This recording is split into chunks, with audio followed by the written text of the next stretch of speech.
She was probably... I'm sorry, can you stop breathing so loud, honey? Yeah, ma'am, hate to happen to break it to you, but in order for that to happen, in order for him to be any quieter for his breathing, he'd have to be dead. Hello, all of you lovely individuals, and welcome back to another video for the day. We're heading back into r/entitledB because, it still do happen to be a problem. It is not getting any better anytime soon. So you know what? We're just along here for the ride. You know what to do if you want to be awesome and see more videos like this one in the near future. Be sure to hit the like button, leave a comment down below to start up them wholesome internet discussions, and if you guys have not already, subscribe to the channel and turn on the notifications. Just a bit of a disclaimer, some of the video content in this may have a little bit of the swearing due to people having a case of the upsetty spaghetti, so just a heads up, I'm going to try to censor as much as I can. Dear Barbie, I start with owning up to my mistake. I took my 10-year-old daughter to watch your film without researching the fact that it was a PG-13 movie. 10 minutes into the movie, inappropriate language, lewd connotations, and I was anxiously running out of the theater wondering what had I just exposed my child to. She had been waiting to watch your film, and here I was just shocked, disappointed, and heartbroken with what I had just exposed her to. I was the first one to walk out of the movie within 10 to 15 minutes, and by the time I reached out, I saw other parents following with their little ones crying, while some parents chose to stay back and watch the entire movie. I'm glad, though, that I chose to walk out within the first 10 to 15 minutes, as I didn't even want to think about how much worse that it would have gotten. In fact, I would say leave PG-13. The language and content in your film Barbie is inappropriate even for children 13 and above. I had Barbie dolls as a child, and so have most women when they growing up, and so do most girls as they grow up today. It is part of our childhood, and today, with your film, it has gotten a new life as everyone is talking about Barbie wearing pink. There are Barbie parties and Barbie manicures happening with the "I'm a Barbie Girl" song playing in the background. What fabulous marketing! And so I want to ask, why make a movie that is such an essential part of a child's life, and then have content in it which is so inappropriate to them? And then I ask, what about the cross-checks? I made a mistake by not doing my research, but why are there no reminders and checks? Why are theaters not reminding parents that we hope you are aware that this is a PG-13 movie? I don't know, ma'am, maybe because you're the parent with your kid and the P in PG-13 stands for parental guidance? We are asked as content creators many times on certain platforms whether the content we're uploading is for children or appropriate for children. So why are there no check and balances here? I'm guessing probably because everyone is enjoying the sales, because the theaters would be half empty if it wasn't for the young girls who are pushing their parents to take them for the film. I went back and checked the promos and realized that none of them even gave a glimpse of the inappropriate language that was coming up in the movie. So then why mislead? But Barbie, this is not just about you. Half of our Hindi movies have so much inappropriate content. At least you were labeled PG-13. Our Hindi movies aren't, and the parents end up exposing their kids to content like R, self-offing, lewd connotations, and whatnot. Yeah, because the trailers of all of a sudden Barbie saying, "You ever feel like dying?" and Ken wanting to say that he wants to do an appendectomy is totally not something that maybe would have been a nice little inclusion or, heads up on it being maybe a PG-13 freaking movie. And lastly, I want to just say that I may want to be a responsible parent who'd walk out of the film and choose not to show her many other inappropriate movies.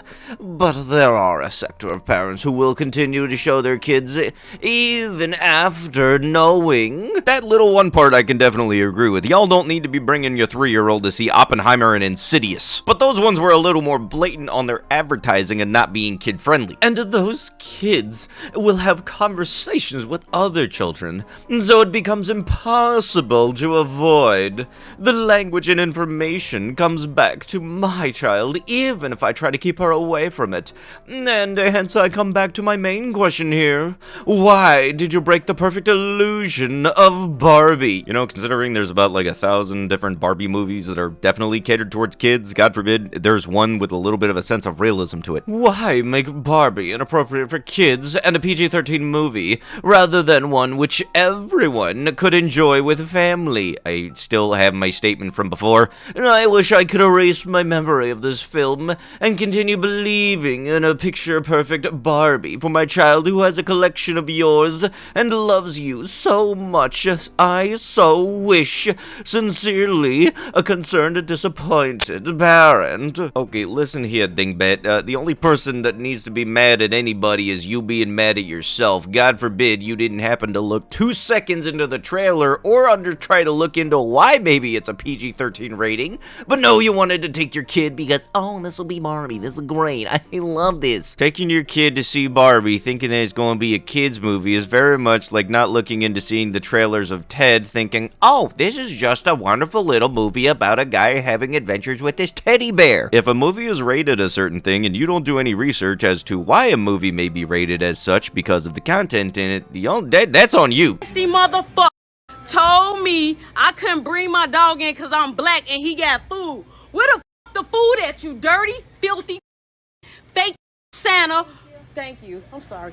Pants away, motherfucker. Clean your beard with your dirty hat, Rob. You stanky. You a homeless mother. You a homeless mother. You won't ever disrespect me. You don't know who the fuck I am. You're dirty. You're dirty as fuck. I'll smack the your crooked teeth. You're nasty. Please, you're nasty. You disrespectful. Be nice, cause I could be having a bad day. Yo, where's the food? Where the food at? Where's exactly? I could have brought my dog in to get swishes. Man, I ain't your nasty hands. Wash your hands, filthy bitch. Have a fucked up day. Two things. One, yes, that was all because she couldn't bring her dog into a 7-Eleven. Very much not a service dog and very much not welcome into the place. Ma'am, I guarantee you it's not just your dog that's going to be not welcome in the area. And secondly, this is how many times she swore in that entire little less than a minute video. You gotta love it when over half of the recorded audio that I have to cut out is swear words. But yeah, no, like I stated before, this just because you couldn't bring her dog into a store thinking that, oh, because they don't have any food there, it's perfectly fine. Oh yeah, not only that, the race card. Yeah, no, that totally is a great sense of character. Yeah, no, just love whipping that out like I've activated my trap card. It is not because of the pigmentation that you are not allowed to bring your dog in here. It is kind of a company policy, and, you know, it's kind of a common company policy. For you not to realize that that exists is kind of weird. For myself, I work at a place that does allow pets because it is a pet store. But also, speaking of pets being in places of pet stores, here's the thing, riddle me this, ma'am. If your dog is not trained and it does boom boom on the floor, who picking it up? I guarantee your entitled butt is gonna think it's the dude. Now, fortunately, my work has little cleanup stations all around. I can guarantee you a random-ass 7-Eleven is not gonna have the same thing kind of set up for you. Hi, I just wanted to ask if you don't mind me copying your essay for my test, a bunch of redacted, and if you can please delete it from the website here, because my teacher will check for plagiarism. Thank you so much, and please reply back soon. Hello, blank. This is the second time I'm sending you this message. Can you please remove your blank essay, a bunch of redacted, because I want to use it and my teacher will check for plagiarism, so please remove it. I'm begging you. So it's not even that, hey, let me copy your assignment. Okay, yeah, just change it up a little bit. Not even that. It's, hey, can I use your assignment and you completely delete your original copy of it so I have the full credit for it, please? How about no? But with that, that is going to have to be with the video. If you guys would like to be absolutely amazing, show your support, and see more videos like this one in the near future, be sure to hit the like button, leave a comment down below to start up them wholesome internet discussions, and if you guys have not already, subscribe to the channel and turn on them notifications. I'll be sure to see you guys in the next one. Thank you so much for watching, and bye-bye.